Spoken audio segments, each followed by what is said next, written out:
I wanted to say just a couple words on the non-normative baptisms. So mainly when we talk about baptism of blood and baptism of desire, and unbaptized infants, of course, too.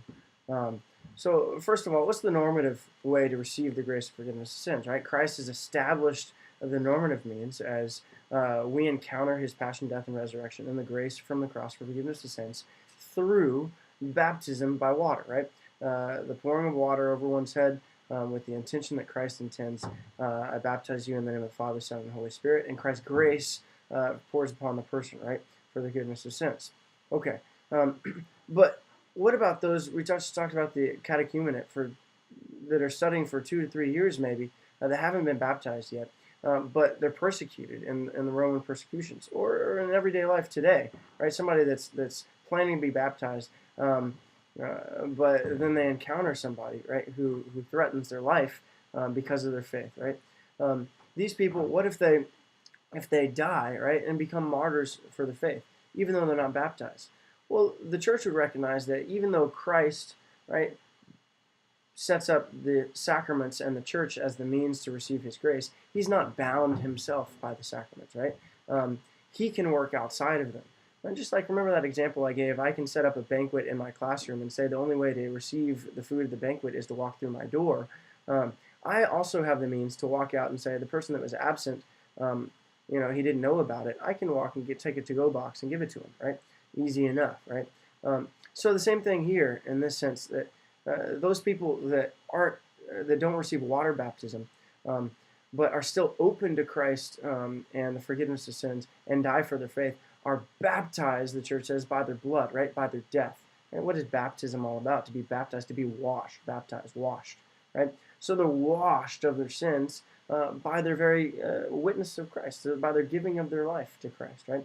Um, so they don't go through the formal baptism, but Christ's grace is still there to be poured out to all those that want to receive it, right? And somebody who is martyred is saying with their very self, right? I desire you, Christ, and I desire the forgiveness of sins. So in that sense, we talk about baptism of blood.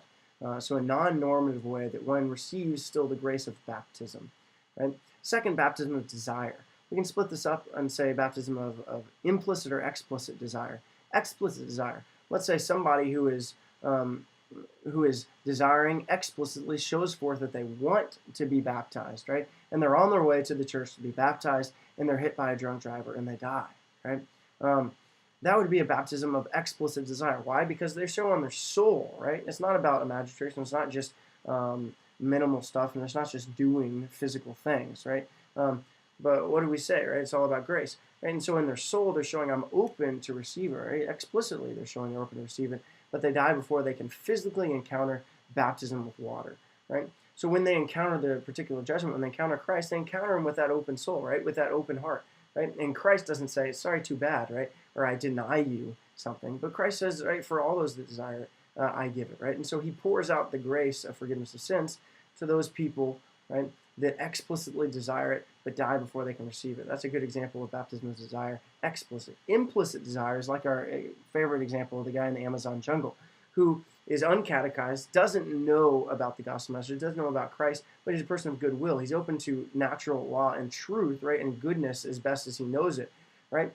So under certain conditions, he's said to have received the benefits and effects of baptism, right, because such as one would have desired baptism explicitly if they had known about it, right? So they're open to the good. And so the same way we talk about when they die, right, they're open to the good. So when they encounter the good, who is Christ, right, and His grace and of redemption, right, they are open to receive it, and His grace is poured out upon them, right? Now, unbaptized infants who die, that's an interesting situation. And the church has a lot of theologians have different insights and thoughts, right? But we have a hope.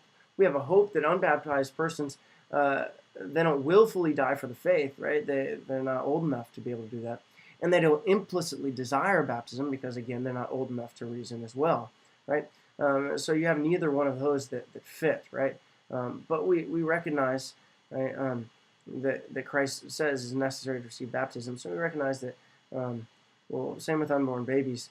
We hope that God wouldn't deny them and reject them, right? We recognize that in His goodness and His mercy and His love, that there's something there for the unbaptized infant or the unborn child who dies. And that's baptism outside of normative baptism by water.